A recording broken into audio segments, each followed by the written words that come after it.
اپنے آنسو کو ہی اوزار بنا ڈالیں گے، اپنے آنسو کو ہی اوزار بنا ڈالیں گے، اپنے غصے کو ہی ہتھیار بنا ڈالیں گے،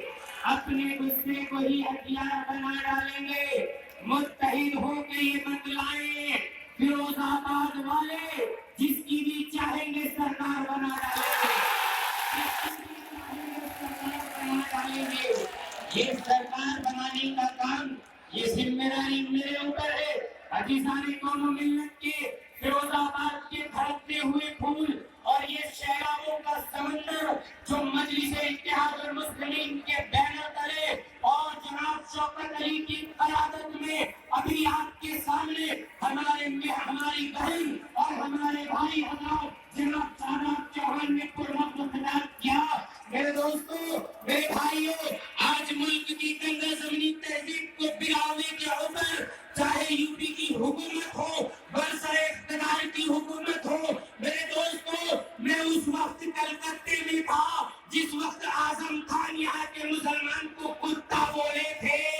وہ دن میرے سامنے گزرا ہے۔ میرے دوستو، اگر آج آپ اپنا فیصلہ نہ کریں تو میرے عزیز ساتھیوں اور آپ کبھی فیصلہ نہیں کر سکتے ہو۔ میرے دوستو، آج اس ملک کی اچھے دن آ رہے ہیں کہ ہماری مائیں اور بہنیں بینکوں میں لائن لگا رہی ہے۔ اس ملک کے اچھے دن آ رہے ہیں کہ میرے بھائیوں، مسلمانوں کو جیلوں کے سلاخوں میں بھرا جا رہا ہے۔ ہمارے اچھے دن آ رہے ہیں کہ ہمارے گھر کو اجاڑ دیا جا رہا ہے۔ ارے مودی جی، ہم آپ سے نویدن کرتے ہیں کہ آپ ہمارے پرانے دن کو واپس کر دیجئے، اور آپ کے اچھے دن کی مجھے ضرورت نہیں ہے۔ جس کا گمان نہیں تھا وہی بات ہو گئی، جس کا گمان نہیں تھا وہی بات ہو گئی، تیری سحر سحر نہ رہی رات ہو گئی، اور اس دیش کے تو اچھے دن آئے نہیں مگر تیرے برے دنوں کی شروعات ہو گئی۔ ارے تو ہماری اچھی بات کرتا ہے، تو انقلاب کی بات کرے گا، تو ہماری مسلم عورتوں کی رکشا کی بات کرے گا، ہماری ماں اور بہنوں کو، ارے جس نے اپنی بیوی کو سنبھال نہ پایا وہ کیا ہماری فیصلہ اور ہماری بات کرے گا۔ ساتھیوں، آج ہماری سنکھیاں ریزرویشن میں نہیں ہے، ہماری سنکھیاں تعلیم میں نہیں ہے، ہماری سنکھیاں کالجوں میں نہیں ہے، ہماری سنکھیاں مدرسوں میں نہیں ہے۔ معاف کیجئے گا میرے فیروز آباد کے نوجوانوں اور اسٹیج پہ عزت پاک بزرگوں، مائیں اور بہنیں، میں آپ لوگوں کو کہتا ہوں کہ اگر میری تعداد کو دیکھنا ہو تو جیلوں کے سلاخوں میں چلے جائیے،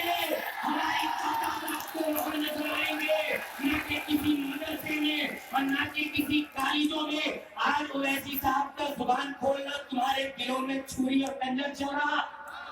کیوں؟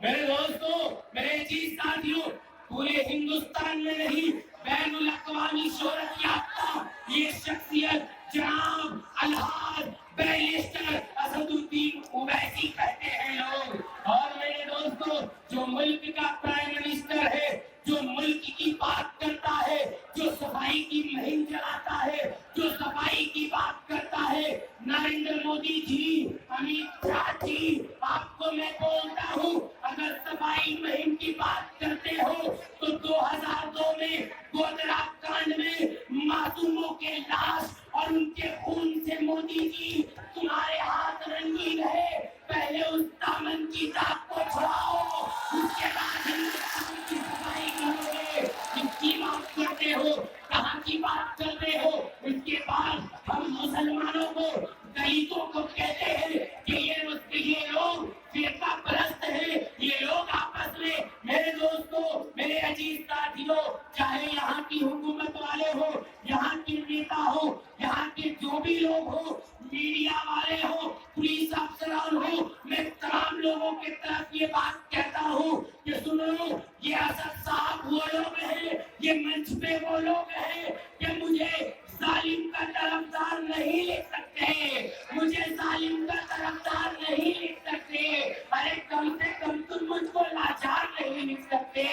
جہاں دہلی میں لیے بول رہا ہوں جو سچ، اس کو اس دیش کے